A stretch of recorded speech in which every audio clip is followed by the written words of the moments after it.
বিদায় করেছ যারে নয়ন জলে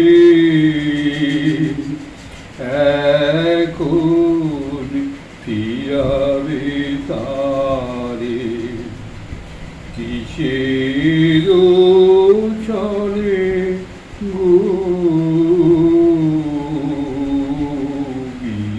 বিদায় করেছ যারে নয়ন জলে এখন ফিরাবে তারে কিসের ছলে বিদায় করেছ যারে আজি মধু সমীরণে নিশীথে কুসুম বনে আজি মধু সমীরণে নিশীথে কুসুম বনে তারে কি পড়িছে মনে বকুল তলে এখন ফিরাবে তারে কিসের ছলে বিদায় করেছ যারে সেদিন তো মধুনিশি কানে দিয়েছিল মিশি মুকুলিত দশ দিশি কুসুম দলে সেদিন তো মধুনিশি প্রাণে গিয়েছিল মিশি মুকুলিত দশ দিশি কুসুম দলে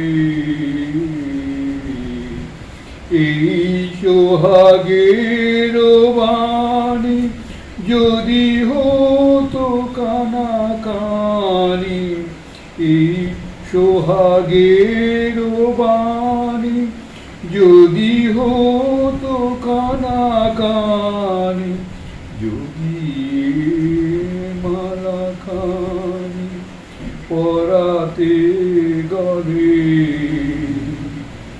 এখন ফিরাবে তারে কিসের ছলে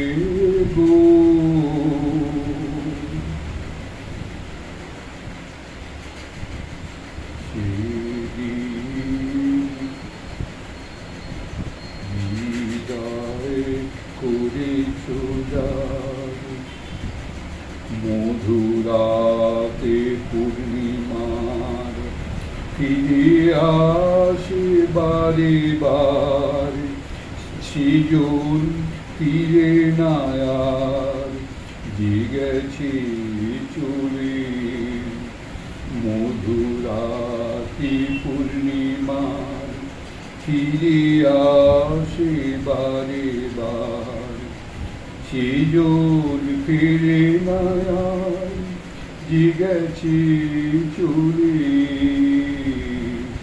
চিরতিথি অনুকূল শুধু নিমেষের ভুল চিরতিথি অনুকূল শুধু নিমেষের ভুল চিরদিন তৃষাকুল পরানো জলে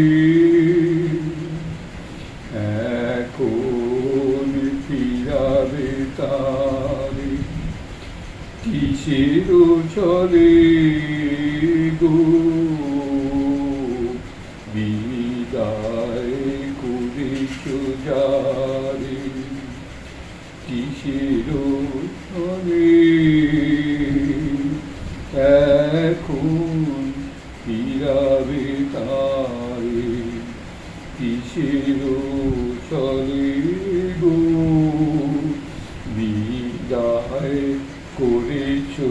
যারে। এবার একটু হালকা প্রসঙ্গ শুনুন। নলিনীকান্ত সরকার 1928-এর কথা। গান গিয়ে একবার কীরকম খাতির পেয়েছিলাম সেই কথাটি বলি। একবার একজন বন্ধুর সঙ্গে নবদ্বীপ গেলাম। নবদ্বীপে তার মাতুলটি বড় ভালো লোক, সহজ সরল অকপট ব্যক্তি, তাছাড়া বড় স্নেহপ্রবণ। আমাকে তার নিজের ভাগিনের মতোই গ্রহণ করলেন তিনি। সন্ধ্যার সময় তার বাড়িতে প্রত্যহ কয়েকজন বন্ধুর সমাগম হয়ে থাকে। চা পান তামাকের সঙ্গে খোঁজ গল্পের বৈঠক।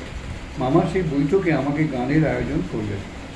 বেশি জনসমাগম নেই, বাইরের বন্ধুবান্ধব পরিবারস্থ ব্যক্তিবর্গ নিয়ে 10-12 জন শ্রোতা।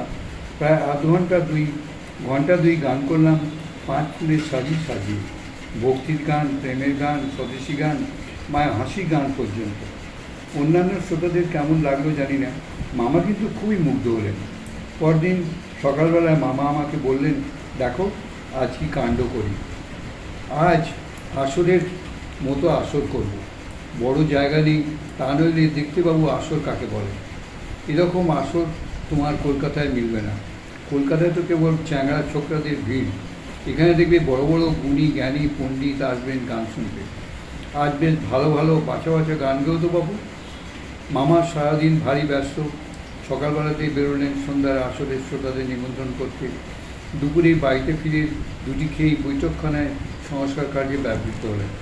বিকেলবেলা দেখলাম মামা তার বৈঠকখানা ঘরের সংলগ্নে একটি পার্টিশন খুলে ফেলে ঘরটিকে প্রকাণ্ড হলে পরিণত করেছেন। 40-50 জন লোকের বসবার ব্যবস্থা। সন্ধ্যায় গানের আসর বসল। নবদ্বীপ এর অনেকগুলি ব্রাহ্মণ পণ্ডিত নিমন্ত্রিত হয়ে এসেছেন। এতগুলি পণ্ডিত ব্যক্তির সমাবেশ আমার কোনো গানের আসরে ঘটবে এটা আমি আশাই করতে পারিনি। আমি আসর বুঝেই গান গাইতে আরম্ভ করলাম। যতগুলি গান গাইলাম তার অধিকাংশই প্রাচীনকালের গান এবং সমস্ত গানই ধর্মমূলক। পুরো 2.5 ঘন্টা গানের পর আমি একটু বিশ্রাম নিচ্ছি, এমন সময় মামা একজন পণ্ডিত ব্যক্তিকে কী যেন একটা ইঙ্গিত করলেন। তার ইঙ্গিত মাত্র পণ্ডিত মশাই আমাকে বললেন, আপনি কবে ফিরবেন কলকাতায়? কাল বিকেলের গাড়িতে। পণ্ডিত মশাই বললেন, বিকেলের গাড়িতে না গিয়ে শেষ রাত্রির গাড়িতে গেলে হয় না? আমি বললাম, কেন বলুন তো?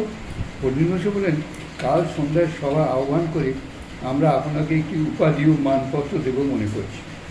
নবদ্বীপে কোনো গুণী ব্যক্তি হলে তাকে আমরা এইভাবে সম্মানিত করি।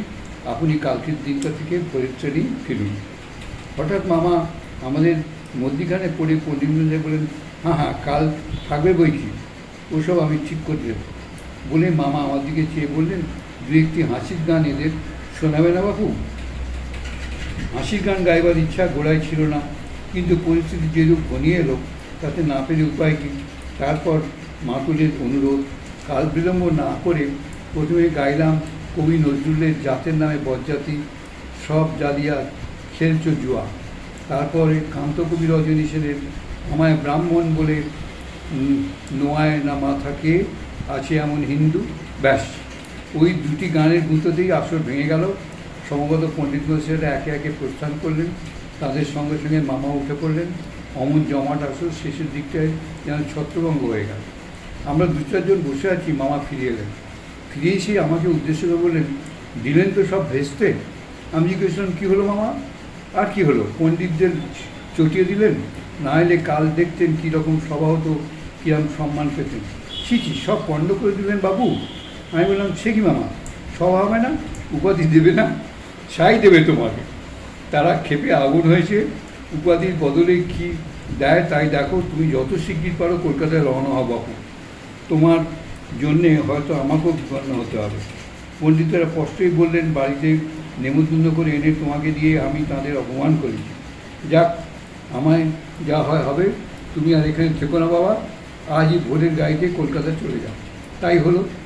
রজনীর 4র্থ প্রহরে ধরে প্রাণ নিয়ে ফিরে এলাম কলকাতায়। তারপর থেকে আজ আর 30 বছর অতীত হতে চলল, নবদ্বীপ আর যায়নি। দেখছেন কাণ্ড সব। এরকম মজার ঘন্টা কথা।